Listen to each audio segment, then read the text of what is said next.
Group पे मैं उनको प्लान दे रहा, समझने सोचने में बड़ी हंसी आ रही है। मैं उनको प्लान दे रहा था कोई दूसरी कंपनी का, उसमें भी ऑफर चल रहे थे। तो मैम को जब प्लान मैंने दिया तो मैम ने बोला था ये कंपनियां चलती नहीं है। तो मैं भी 10 साल से मार्केटिंग में था, तो एक अनुभव था ना, एक ईगो होता है लोगों के अंदर। मुझे 10 साल का अनुभव था, मुझे लगता था कि ये मैम क्या जानती है इस कंपनी के बारे में। मैं जानता हूँ, मैं 10 साल से कर रहा हूँ, मुझे पता है इन चीजों के बारे में। तो मैम ने बोला कि ये कंपनी नहीं चलेगी। तो मुझे सच पूछो तो इतनी तेज गुस्सा आई थी ना कि पहली चीज तो ज्वाइन करना है तो ठीक है, नहीं ज्वाइन करना तो ये क्या आशीर्वाद दे फिर कंपनी नहीं चलेगी। फिर थोड़ी देर बाद थोड़े बाद बढ़ते बढ़ते ना यहाँ तक पहुंच गए कि सर आपको तो ग्लोबल निर्माण पे आना ही पड़ेगा, कि आपको ग्लोबल निर्माण ज्वाइन करना पड़ेगा सर, चाहे 2 महीने बाद आओगे लेकिन आओगे मेरी कंपनी में। तो मैंने कहा कि मैम चाहे 2 महीने बाद आऊं चाहे 4 महीने बाद आऊं, लेकिन जिंदगी में आपके नीचे ज्वाइन करने वाला नहीं। मैम सामने बैठी है, ये झूठ नहीं है, सही बात है। आज भी वो चैट मैं देखता हूँ ना तो अपने आप को कभी सोचता हूँ कि क्यों ज्वाइन नहीं किया था। और इतनी अच्छी अप्लाइंग थी हमारी, इतना अच्छा सपोर्ट मिला था। और मुझे जब बताया गया कि 2 महीने बाद आप ज्वाइन करोगे, रात भर मैं सोच रहा था कि इस लेडी, मैं इनके बारे में नहीं जानता था, मैं इनके बारे में 1% नहीं पता था।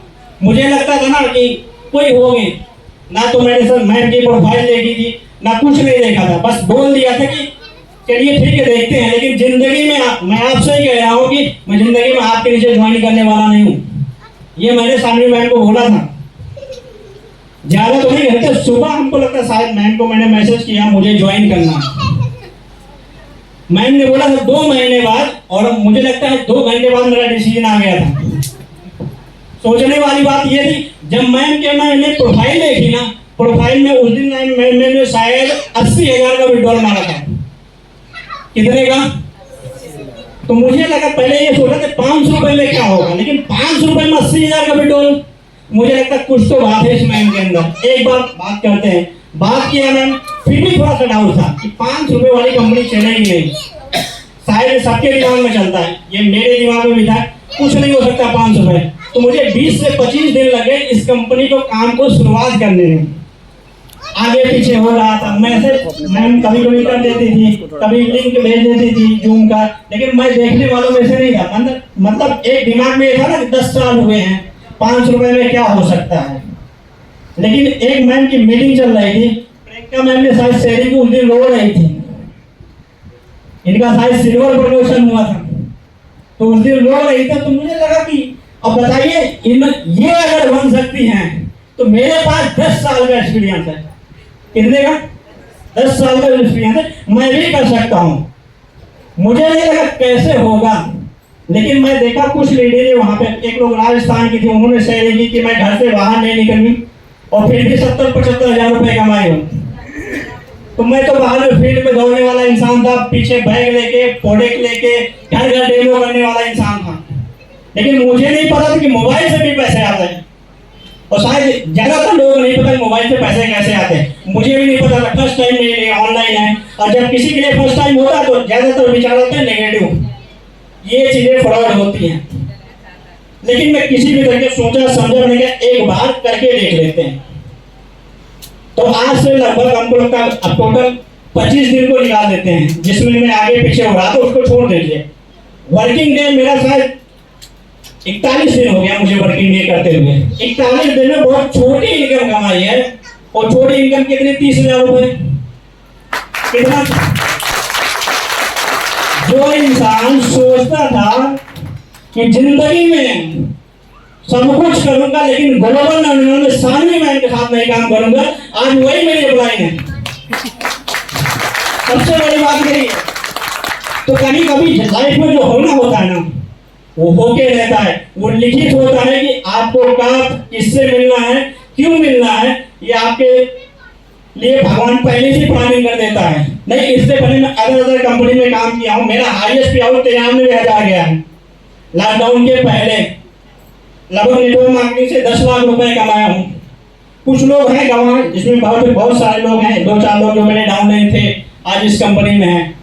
लेकिन इस कंपनी में बहुत बहुत धन्यवाद करता हूँ कि अगर ये सिस्टम नहीं आया होता तो मैं अपने जॉब के साथ साथ इस बिजनेस को नहीं कर सकता था। बाकी सारे बिजनेस जॉब छोड़नी ही पड़ेगी, अपने टाइम को मैनेज करना ही पड़ेगा कि आपको या तो जॉब कर लो या तो नेटवर्क मार्केटिंग करो। लेकिन इस कंपनी में आने के बाद मैंने अपने जॉब को नहीं छोड़ा, जॉब के साथ साथ इस बिजनेस को किया। जो भी समय बचता था 2 से 2.5 घंटे वो इस बिजनेस को दिया, जिसकी बदौलत आज 3 लेवल हुए हैं। मेरे घर में भी प्रॉब्लम आ जाती थी, कभी कभी मेरी वाइफ नहीं जानती इस बिजनेस को, कभी कभी सुने होंगे साधना देवी बोलती थी, जब वो नहीं जानती इस बिजनेस को तो हम ड्यूटी से जाते थे ना, छत पे फोन लेके चढ़ जाते थे छत पे और लगभग 3-4 घंटे बात करते थे। तो हमारी चाची बोलती थी कि देख लो कहीं ऐसा तो नहीं है। अब आपको देखो, मुझे देख के लगता है कि ऐसा हो सकता है, लगता है। अब उनको कौन समझाए मैं कौन सा काम करता हूं। चाची हमारी बोलती थी कि देख लो ऐसा तो नहीं है कि ड्यूटी से आते सीधा फोन पे लग जाते हैं, और फोन पे कभी कभी लड़कियों की आवाज आती है, सबसे बड़ी बात। और ये बात और टेंशन वाली थी, ये आदमी ड्यूटी से आया और ड्यूटी से आने के बाद सीधा छत पे चले जाए, टाइम में ना देखे 9-10 बज जाए, रात के 11 बज जाए, और बात क्या कर रहा है, कैसा चल रहा है काम, क्या कर रहे हो, तो नीचे वाले काम लगा के जरूर सुनते हैं। और सबसे ज्यादा फैमिली में रुकावटें आती। मेरी वाइफ कभी कभी बोलती थी तुम सबको बना रहे हो लेकिन मुझे नहीं बना रहे हो। सुनने का था, कभी कभी मीटिंग में बोल देती थी, कहती आप मुझे नहीं बना, मैं अपॉइंट चेंज कर दूंगी। आपको लगता है अपॉइंट चेंज करने से प्रमोशन होते हैं? नहीं होते, उनको काम पता ही नहीं सच पूछो तो। और जबकि मैं उन्हीं के नीचे काम कर रहा हूँ, लेकिन खुद का हो तब अच्छा लगता है ना। इस कंपनी में मैंने एक चीज सीखा, मैं एक कहानी के माध्यम से आपको जरूर समझाने की कोशिश करूंगा।